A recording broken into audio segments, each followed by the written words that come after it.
छात्रों, आज हम भूमि के निम्नीकरण के विषय में पढ़ेंगे।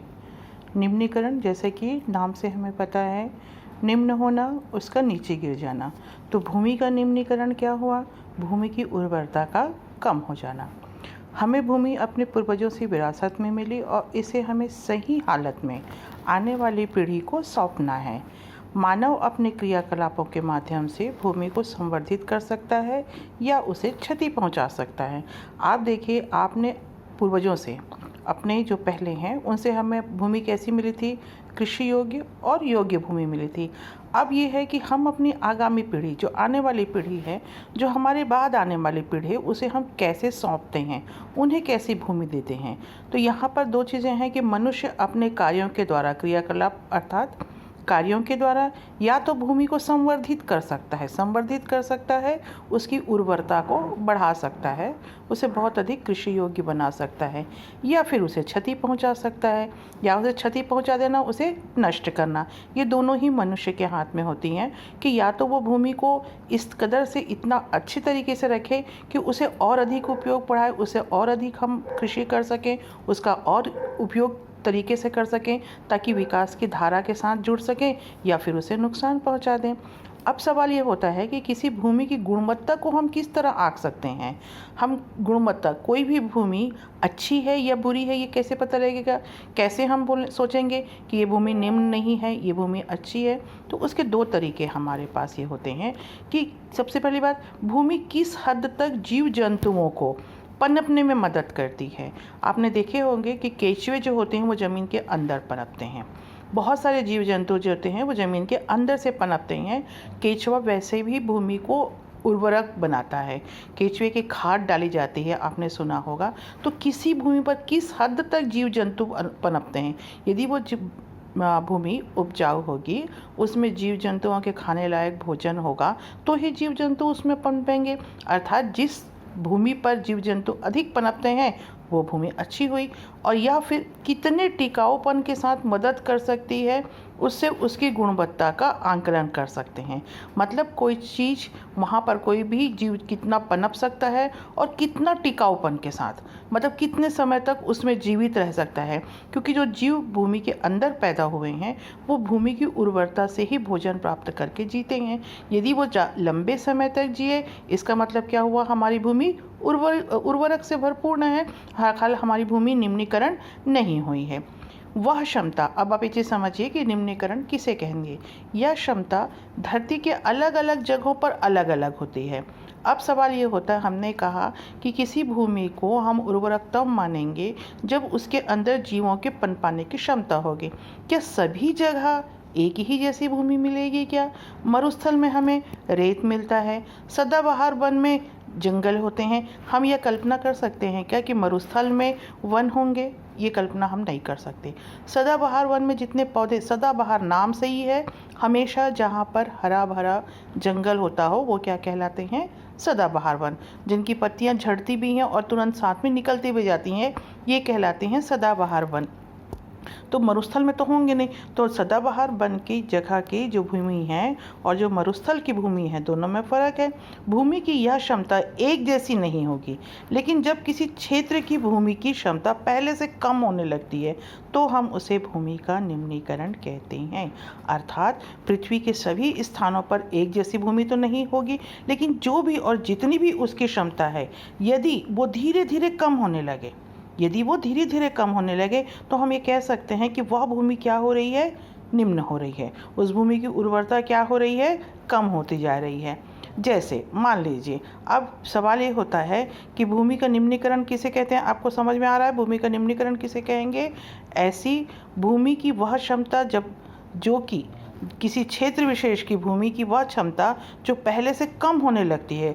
कौन सी क्षमता? उसकी उर्वरक क्षमता, उसके फसल पैदा करने की क्षमता जब कम होने लगती है, तब हम उसे क्या कहते हैं? भूमि का निम्नीकरण। जैसे खेत में अगर एक फसल लेते हैं, फसल बहुत अच्छी होती है, लेकिन जब आप साल भर फसल लेते हैं तो भूमि की उर्वरता क्या होने लगती है?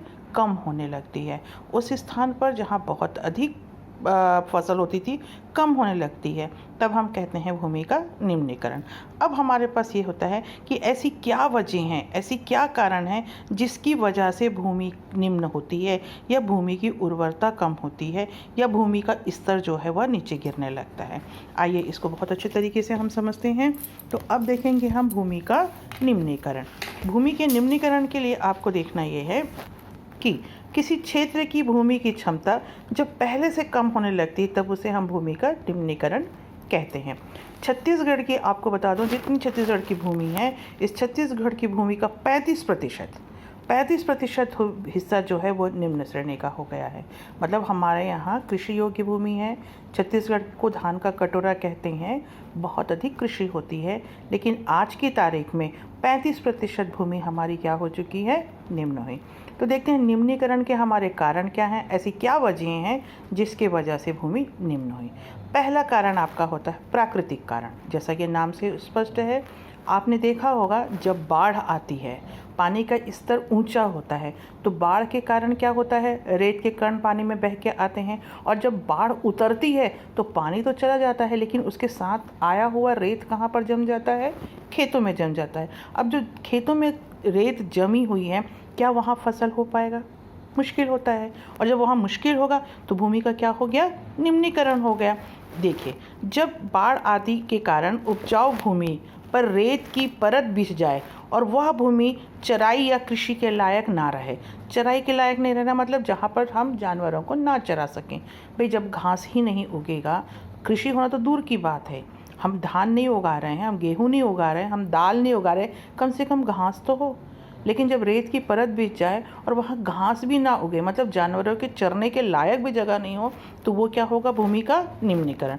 वैसे ही यदि तेज बारिश से, जब आपने देखा होगा बारिश बहुत तेज़ होती है तो पानी तेज़ी से बहता है, और जब पानी तेज़ी से बहता है तो मिट्टी की ऊपरी परत को अपने साथ लेकर जाता है, तभी मटमैला पानी हमने देखा है, हमेशा जब पानी बह के आता है तो मटमैला होता है। तो सबसे ऊपरी परत मिट्टी की कौन सी होती है, जैसे हमने पिछले में पढ़ा, जैविक परत, जो कि जीवों के, वनस्पतियों के लंबे समय तक जलवायु के परिणाम स्वरूप बनती है, जो कि सबसे ज़्यादा उपजाऊ होती है। लेकिन जो ये तेज पानी होता है वो क्या करता है, इस जैविक परत को बहाकर ले जाता है और भूमि की उर्वरता क्या हो जाती है, कम हो जाती है, और भूमि का क्या कहेंगे हम उसे, भूमि का निम्नीकरण कहेंगे।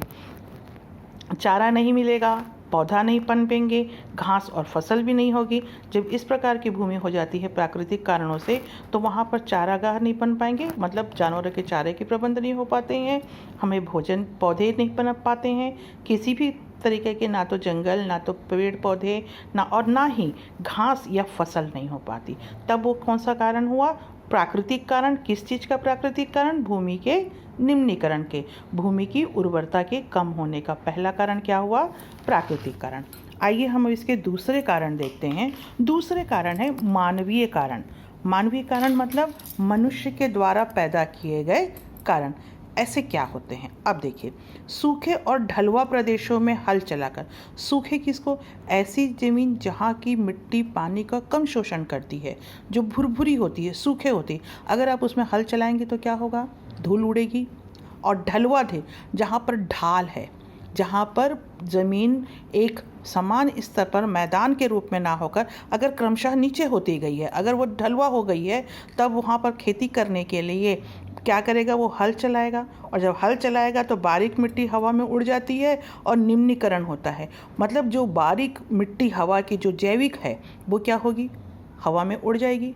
अगर ढलुआ है, पानी बहा तो पानी के साथ बह जाएगी। तो ऊपरी परत अगर निकल गई, जैविक परत जो कि भोजन के लिए बहुत आवश्यक है, तब हम उसे क्या होंगे, निम्नीकरण। पानी के साथ बह जाती है, जिससे बारिश के कण निकल आते हैं और मोटे कण नीचे बैठ जाते हैं, जो कि उर्वरक क्षमता को प्रभावित करते हैं। मतलब जो कि उसके कारण निम्नीकरण होता है, पानी ऊपर का बह गया, धूल के रूप में बह गया या पानी के रूप में, और नीचे के जो मोटे मोटे कण हैं वो रह जाते हैं, जो कि भूमि को निम्न करते हैं। तीसरा हम देखते हैं जो भूमि के निम्नीकरण का कारण है, वो है लवण के कारण। लवण आपने रेगिस्तान पर, हमने पिछले पार्ट में देखा है, इंदिरा गांधी नहर करके वहाँ पर भूमि को उपजाऊ बना रहे हैं। लेकिन जब आप रेत के ऊपर पानी डालते हैं तो रेत के अंदर रहने वाले लवण जो होते हैं वो ऊपर आते हैं और ऊपर स्तर पर बैठ जाते हैं। इसके साथ साथ क्या है, ऊपरी परत दलदल जैसी भूमि है, कई बार ऐसा होता है कि अतिरिक्त सिंचाई की जाती है तो दलदल के कारण भी लवण ऊपर आते हैं और लवण ऊपर आने के कारण भूमि की उर्वरता